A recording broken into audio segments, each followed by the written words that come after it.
The production of this video was made possible by donors to the Orchestration Online Patreon initiative.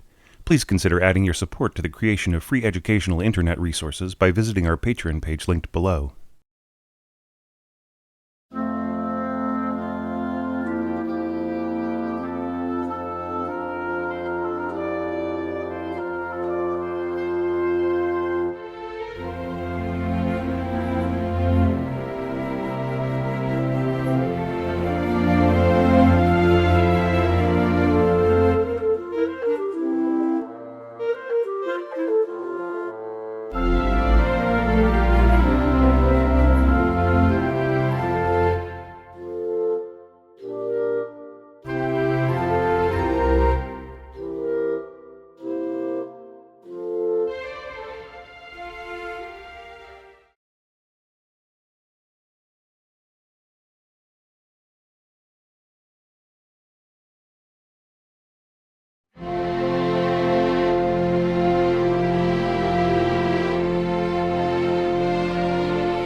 That was such a great way to get started with this collection of evaluations. Hey there, everybody. This is your orchestration tutor, Thomas Goss, coming back to these entries for the 2023 Orchestration Challenge. About 2 years after I started to have problems with long COVID. I am currently getting some new medication, some new treatments. I'm feeling some more energy. That is not to say that I'm out of the woods, but things are looking a bit more hopeful. So I'm coming back to these entries and just seeing how long I will last. You'll probably have noticed, like, since that time when things kind of came to a bit of a halt, I've tried to come back to it and do other entries in this series, and just kind of never really lasted all that long. But I am hopeful that we will be able to proceed. I'm going to start this set of entries, not to sort of bring any gloom into the proceedings, because I'm actually feeling very optimistic about everything. But I just wanted to acknowledge that that one of our entrants, one of our participants in this series of website entries, passed away. She was actually a very good friend of mine, Erica Samansky. She was, I think, in the J series. And she was a young musician, well, getting towards middle age, I guess. Late 30s, early 40s. And I knew her on Facebook pretty well. And she was somebody who had made a career out of playing in popular music, and had done very, very well for herself, I felt, creatively, and was kind of starting a new phase of life, and branching out in different ways. And one of those ways was orchestration, and I was always thrilled to have her participation, whether it was giving me an entry for one of these challenges, or asking for advice with her other projects, or putting in a good word or bit of advice of her own on the Facebook group. So I just want to acknowledge her, miss her a lot. She was just really an awesome friend. And so anyhow, thank you, Erica, for being part of everything. And a lot of people out there who knew you in the group and in the community miss you a lot. So anyhow, so let's get back to this wonderful entry. And David, I just want to start off with an apology to you and with everybody else who is a part of this video for the time that it's taken for me to get to this point with my health. One of the problems with long COVID is, or at least my kind of long COVID, there are several different effects for different players, or for different sufferers. And mine is brain fog and, forgetfulness, lack of energy. I feel like inattention to details. That's one of the main reasons why, you've seen me stay active for the past 2 years on the channel and, writing tips here and there and doing what I could to kind of keep things going, which took a huge amount of effort, actually. It wasn't, it wasn't like I had gotten tired of doing this and was doing other things because I was bored with it. Not at all. This is one of the most exciting things I've ever done, are these orchestration challenges, but it takes everything that I've got. It's one of those things, it's like, people who are into, like, cliff diving, right? It's like one of the most dangerous things ever. It just takes every bit of focus and so on to do it. And that's the same thing with this. It takes all of my focus to sit down and to make sure that I don't give you the wrong advice and that I really have a cohesive perception of everything that I'm going to talk about, right?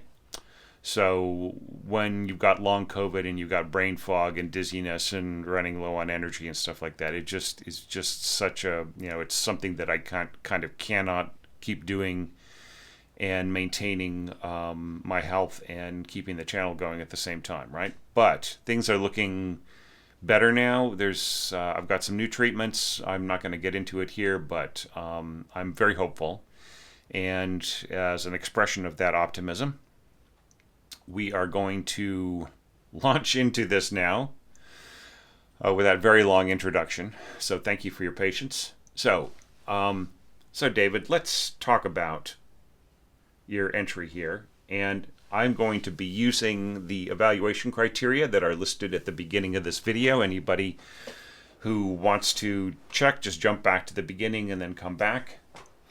The first concern is, does the intro set the mood effectively? And I felt in this situation that you did a great job. It's obviously, it's very similar to the Pastoral Symphony opening of the first movement. I don't know if you had that in mind, but it's, having like a kind of a drone and a statement in the strings. You're going to hear a few little squirches and squelches and stuff from the laundry that's going on in the room next to mine.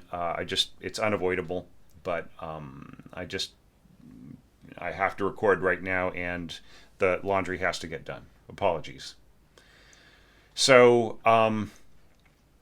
here in your opening, I made a few changes. Your original slurring was like this.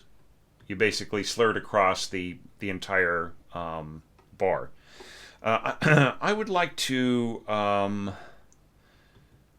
point out to you that it's much easier to get a good sound, especially at a very slow tempo, from your string players if you, in this case, were to go down, up, down, up, down, up, down, up.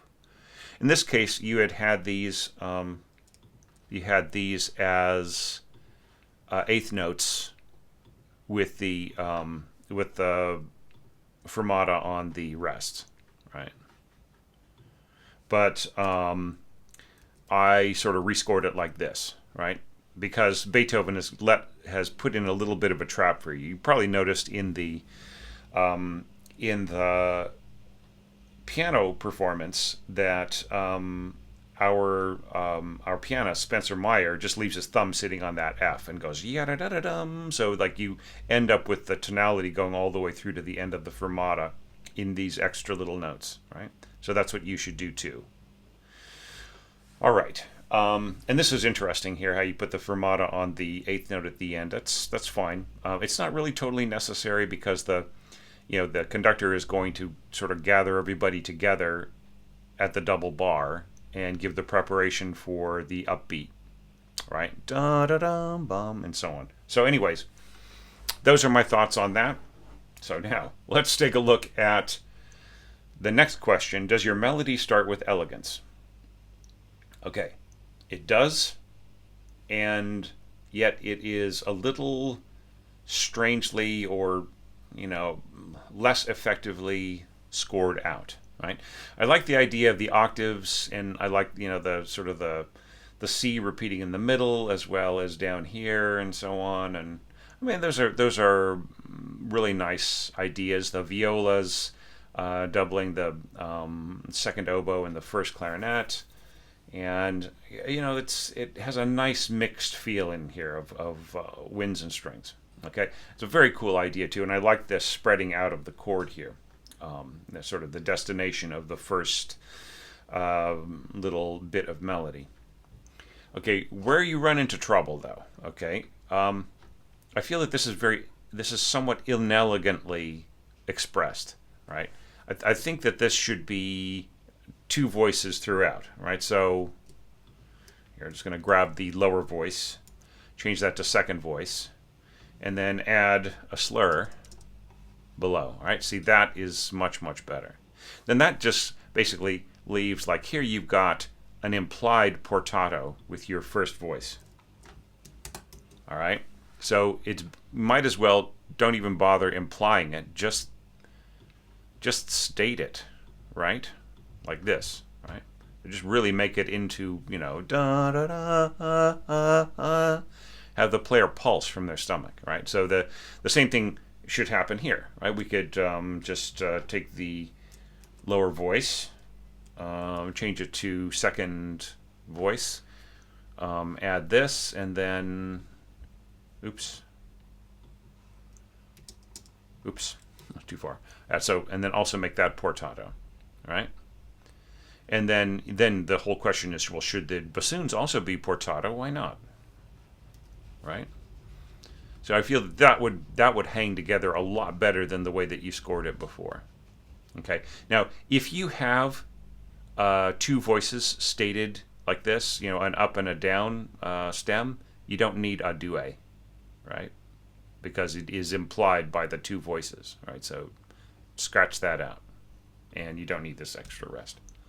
All right. So, anyways, so I feel with those additions that this would be a lot more elegant. Okay. Now here, see. Okay, there is a problem here. Da da da da da da da, and then you answer with the strings da da da da da da da da. It's just like that. You have a drop in the melody, right? And there's a little bit of harmonization here on the C, and then it kind of goes to unison with the seconds and octaves and so on and so forth. And then we've got our horns and the, and so on. I think you were trying to play by the rules and maybe use more natural horn type scoring. And while the pitch of A does appear in some natural horn parts, like say with Berlioz would score A lot, and F from time to time. These are available as stopped, half stop and quarter stop and so on. And then this B could also be like, kind of fudged around with the lip pressure and stopping and so on. So all of these, these are possible on natural horn, but they're not really typical, right? It's like you might be able to reach more useful pitches. I'm just trying to thinking like maybe with like, so you like have horns in F, and when you're like maybe B flat, B flat horns or B flat alto. It's tricky, but I mean it's beautiful the way that it's scored. So I'm just like standard horns in F, not natural at all, would play this beautifully. All right, that's not to say that all of these pitches are welcome. Some of the harmonization in here is a little cloggy, right? One of my criteria here is expanding without clogging up, ? Natural transition to octaves, yes, that was one of my concerns, and it does bring back this upper voice of the flutes and so on. But some of these pitches is just a little much. It's a little over harmonized. Okay. I'm noticing some things that I added. I had looked through this before, and I had added a couple of a couple of slurs here and there. This is, you originally didn't have this slurred, but like if there are slurs on the strings, should be slurs in the rest of the winds, right? Here's something that I think you should also think about. Do you really do you really want to just drop the piano slurs onto the strings and just say, oh, well, that's the way that it is, right? They're going to bow exactly the same way that the pianist slurred, right? I would say no. What if you did slur here, slur here, slur there, right? So you went down, up, down, up. Oops. Sorry, I said that backwards. See, that's one of the problems with brain fog. Up, down, right? So that's, that is much more natural to the way that the bowing would flow for your upper strings. Now let's take a look at the lower strings. Question of natural flow. Here you got a slur covering everything. Like you could have had this as a single staccato and then much more easily slurred these upper notes. So bump da ya ya ya, right? As opposed to da. I mean, it's all possible. Cellists are, they eat this stuff for lunch. Piano left hand type scoring. Okay, slurring up an octave here from F. It's not the easiest thing in the world, but it is doable, sort of. I kind of like these big leaps in lower positions. I kind of like to make them more separated notes, just in case you're working with, like, say, maybe a semi-pro player or something. But then what's going on here? You have a slur here, but what about here? Right? And the here. And how would you want a full slur over this and then maybe slurring each beam group going on? Like, think about it, all right? Like, these things are important, like, because like the conductor might just look at this and say, "Oh, for heaven's sake," and turn to the cellist and say, "Can you just slur each bar, for these next three bars?" And then the cellist might say, "Can I just slur like the half beat, on these other?" And they'll say, "Yeah." The conductor will just say, "Yeah, whatever you guys want, cellos." And that just leads us to the next question here in the leggermente. You notice that I dropped this sign down here. There's no need for you to say leggermente here as well. So I gave it to your lower strings or your middle strings. Do you want each note separately articulated like this? Ta-da-da-da-da-da-da-dum, ta-da-da-da-da-da-da-dum. And do you want a single player or a duet? It's a little trickier to play with a duet, with the second players listening to their principals and the principals listening to each other to make sure that they really nail it, with pinpoint accuracy. It's just better to have a single flute player, a single oboist, right? And that just gives you and also just I think, a better tone for this kind of thing. So if you really want separated notes here, that's fine, okay? But I just worry about your intentions because of you using piano slurs inconsistently and kind of not really thinking about the way that the orchestral instruments phrase, right? I thought that this was kind of nice in terms of my criteria of, like, is there a contrast with the theme in terms of the scoring? I would say here, you've got flute and oboe, flute and oboe, flute and oboe, and then you have flute and oboe here, and so you've got a lot of flute and oboe.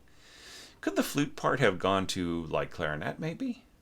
Or could you have just dropped the whole thing down an octave and had it clarinet and bassoon, right? With with double bass and cellos even an octave lower. So, I mean, there's like a bunch of ways that you could have done this, but like without kind of just constantly reusing flute and oboe. But anyways, just forgetting about all of those needs to contrast. Is there a contrast between lines? And there is. It's very nice. Winds dropping down to the strings. But notice that there is a direction of the phrase or of the figuration or whatever. The motif. Da da da da da da da da ba ba ba ba bum. But here you're going da da da da da da da octave. Da da da da da da da octave. right? You're kind of like by throwing in these big octaves in here that leap up higher. It feels to me that you're diverting the direction, the attention, the focus of the listener away from the flow downwards, right? By popping these in here. I would actually jump these, like if you really had to do that, if that's where your taste and your experience and your ear is leading you, I would say double the top note here. Clarinets and first violins, and then because there's no need here, the way you've got it originally scored, there's no need for you to double the middle note here with second clarinet and first bassoon, with just putting a lot of weight on this lower note here, and just not much here and not any up here, right? So it'd be better to spread out these quadruple octaves or triple octaves into quadruple octaves. All right, so now we're getting to this, right? Here, you could have slurred this or just left it staccato or separated, right? But here we're kind of continuing on, da-da-da-da-da-da-da. So you just have to ask yourself, am I just being too repetitive with my choices of, with my choices of instruments, of tones, of approaches, and so on and so forth, right? And I don't understand this. Why do you have an oboe line here and no second violin line here? It's sort of like you'll have richness and brightness on top, and you'll have the oboe all by itself in the middle, and then the strings come in here kind of arbitrarily. Suddenly there's a huge amount of weight here, especially when you add the bassoons below, right? Wouldn't it be better to start the strings, the second violins, just, doubling the oboes, and then when everything splits off and goes to other voices, there's more continuity, right? And like you could have slurred this too, da da da da da da, right? There's like what's the poise here, right? Just because there are no slurs in the piano part doesn't mean that you can't use them. Do you really want da da da da ta, right? Or do you want da da da da? And like here, you could have slurred this and not slurred that, right? Imagine it: up down, up down, up down, right? So that's has that just bum bum bum as opposed to da. Anyways, it's just whatever your ear hears to a certain extent, wherever your taste leads you. I have a question of whether or not there's enough emphatic color of line. If the second violins are added to the oboes here, then there is. Does the harmonic density in this bar set up what follows to a degree, and in some places it's a little too much? Like I feel that this inner harmonization here in the winds doesn't really do a whole lot. It sort of distracts from the flow of the line above. I think more centrally placed harmony would be better, but then that kind of also gets in the way. It would almost be better if stuff like this were done with the bassoons kind of in, below the flow of this lower line. But that's already happening here, so why not just have the bassoons, double what's going on in your cellos and violas? Although it's weird here. You've got this C natural here, which is slurring to a B flat, and you've got a B natural here, and it's just weird. Yeah, I don't know if I like the bassoons right in here. I think that it's just better for your bassoons to sort of double what's going on in your cellos and violas. And then I think that everything is set up perfectly. And that just takes us to the kind of last bit here. You're pushing towards, a crescendo is pushing towards here, right? And then piano, suddenly Beethoven wants it to be soft, but you don't have to be soft. You could be loud, right? It's almost more symphonic. Da da da da da da da da da da da da da da dun dun dun. Soft, soft. Back to forte. Dun dun dun. Soft, soft. I like the string scoring in here.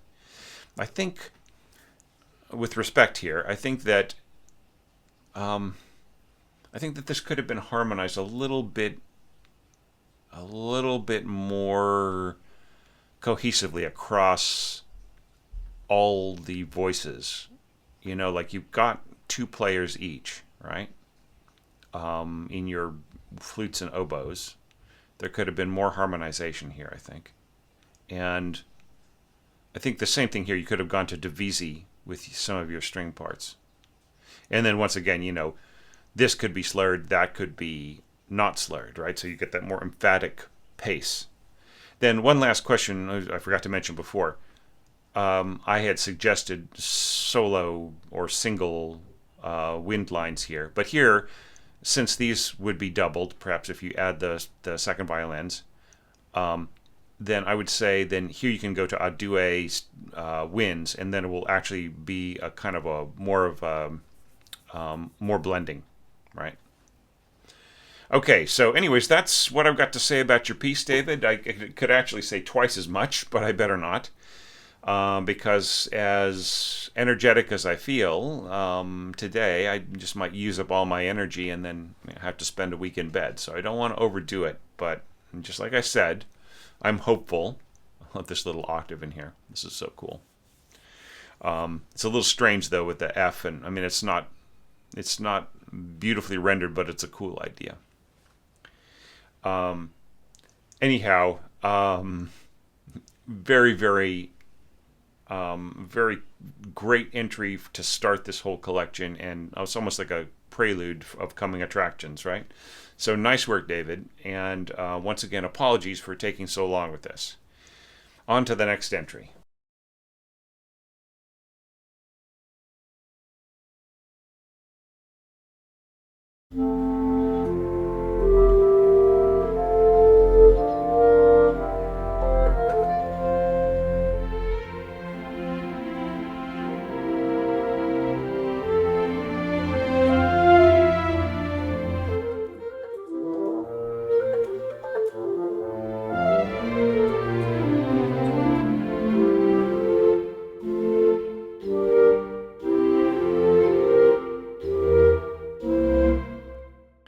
Ah, Johnny, what a refreshing little miniature. That's the way that I see this.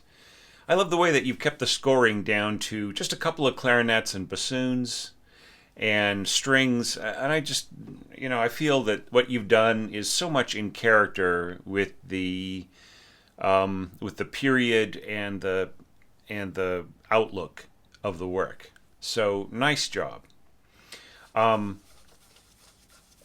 I'm just going to jump right into it and stick with the evaluation criteria, starting with the very first one. Does the intro set the mood effectively? All right. So I feel that the scoring is pretty darn good, and actually, I felt that the mock-up sounds were very, very nice. I mean that. The very first note of the clarinet, I was wondering, is this an actual clarinet playing? But just obviously it was a sound that was modeled on a real clarinetist, and yeah, it just sounds pretty nice. My big sticking point is the tempo. I mean, 60. I mean, do you feel? I mean, didn't that feel rushed? Da da da da da, bum da da da da da da, and then the 120 is twice the speed. Da da da da da da. So it's just like it's almost like these two things. Like the intro is not even an intro. It's just like a half tempo, or it's as if all of this were. If you just doubled the note values, and then it could just all be at the same tempo, right? If this were like half note going to a dotted quarter to an eighth and so on, right? Then it would be just kind of like the same piece, and it wouldn't be an intro, right? You try this, like go back to your original score if you can still find it after all this time. Once again, apologies for the 2-year delay on this. But go back to your original file and just change this tempo to 40 or 42, and then just and like maybe even put in a little ritardando right here, going into the fermata, and then listen to how this comes back in at 120. Wouldn't you possibly feel that would be a little better?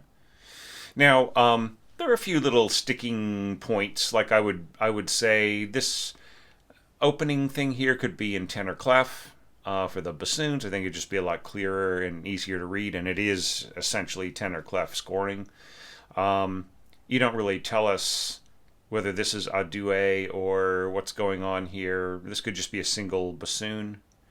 And for that matter, this could just be a single bassoon going to these two, and this could be split into two separate voices.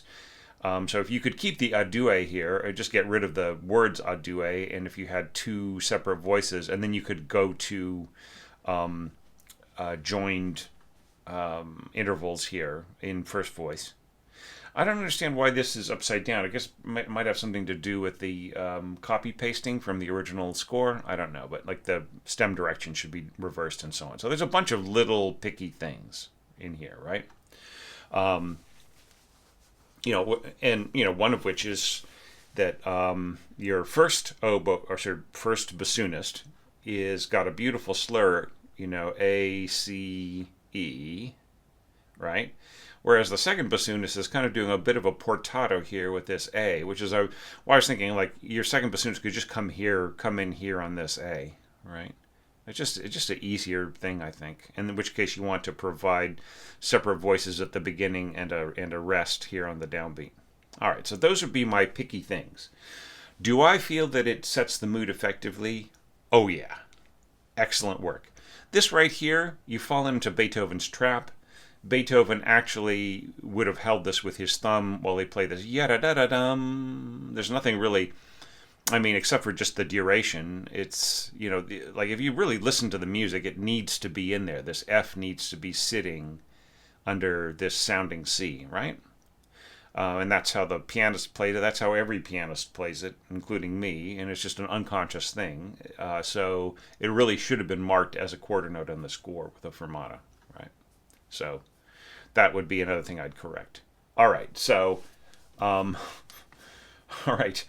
So now let's look at the exposition, right? And this whole thing is the exposition, really. But like the beginning, here you have chosen to just basically drop the piano style slurring here onto your strings, which, by the way, are really beautiful sounding. Once again, it's a really nice mock-up sound. But it's just, it's really, I feel that it doesn't really, it's really not enough, right? Like, because you are literally telling these violinists to go, bum, bum. So in other words, like do this all under one bow, which means that this downbeat gets no emphasis on it, right? Wouldn't it be better to just slur this and have a fresh bow attack here, right? Da da, or even da da da da. That way they could go up down, up down, up, and then they can go downbeat or down bow on the next beat, right? Okay. And then here you're saying dolce above in text here. So basically it should be piano dolce in the expression text in both cases, right? So both of them. And then here, if you're going to be sort of slurring around here, you might want to do portato here. So as you might have seen in the previous entry with David Mortensen, always watch. By the way, everybody, don't just watch don't just watch your own evaluation. Watch the entire thing, okay, and then give each other feedback and advice and even if the feedback is just I really liked your entry, right? It's just you might know zero about orchestration except for what I tell you right now, but it doesn't prevent you from being courteous to your fellow participants, right? So just that's a kind of a baseline with me, just really offering help to each other, even if it's just moral support, right? So it's weird. You have inconsistent up and down stems, right? Like the B flat stem should go down, or the B, middle B's, sorry, not B flats here in this case. B stem, and then once you get past that middle line, everything should be down stem, right?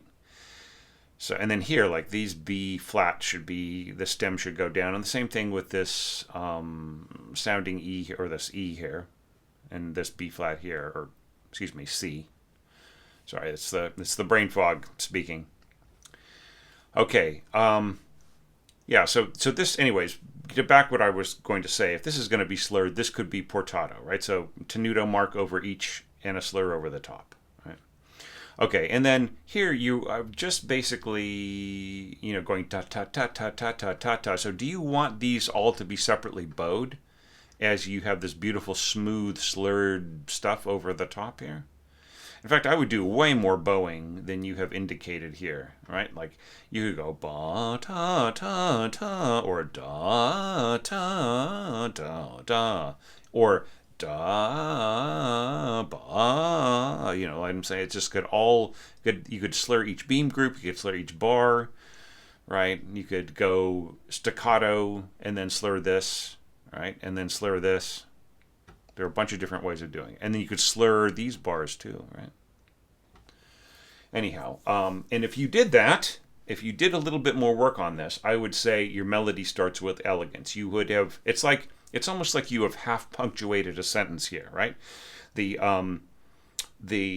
dynamics, slurring, nuances, all that stuff is the same thing as putting a capital letter at the beginning of a sentence, and then a comma, and then a period at the end, and maybe like you might have parentheses, or you might have other marks in your sentence that you write, right? That would make the sentence make more sense, right? So it's the same thing with this. You've left a bunch of stuff out, right? That's necessary. But anyways, but all the same, it's if you did some of those things, I would say that you had started with elegance and you had a natural flow. I'm not so sure that you need both sets of violins here, but I mean, it's not horrible. It's not bad at all. It doesn't hurt at all. All right. Now here we get into what sounds slurred in your mock-up, but is written as separate notes. And once again, you have your stem directions. They're just all over the place. They're pointing up and down. And why? I'm just kind of curious. If you leave a comment below, just tell me if there's any reason why some of these stem directions are kind of going the wrong direction a lot. Natural transition to octaves. Well, let's see where we started off. We were here, and then this happened, and then... sort of-ish, yeah. I mean, you took the same strategy here with your strings that David did before, and then you sort of thickened it up. Now, are the bassoons a due as well? It's a great way to thicken up these lines, right? And you do have a little bit of a swell here, and then you come back down to soft again. And then, once again, are the cellos slurred, or are they separated notes? So if you were going to slur... If you're going to put slurs on this, I think you could slur the entire 2 bars of clarinet and bassoon. And as for the violins, I would say slur this bar, or just have it go down and then up. Maybe that's better. And then here just slur every 2 beats, and then slur the whole ending. So it's like down, up, down, right? And it just is a great way, especially with the up bow at the end of the crescendo, right? It's a great way to add a little bit of force, and then with the down bow all the way through, slurring through the diminuendo, it's also very natural for the bow to lose energy on a down bow towards the end, right? It's just a natural function. The player will keep it consistent in most playing, but they will use the natural energy of the bow wherever possible, right? Now here you say leggermente. Now do you mean staccato separated notes or not, right? Like there was a lot of people who gave me entries were a little unclear on whether they wanted this to be staccato. And then here you go on and it's all separated notes, right? So do you want to continue this, like you have like no slurs at all on this page, right? So just,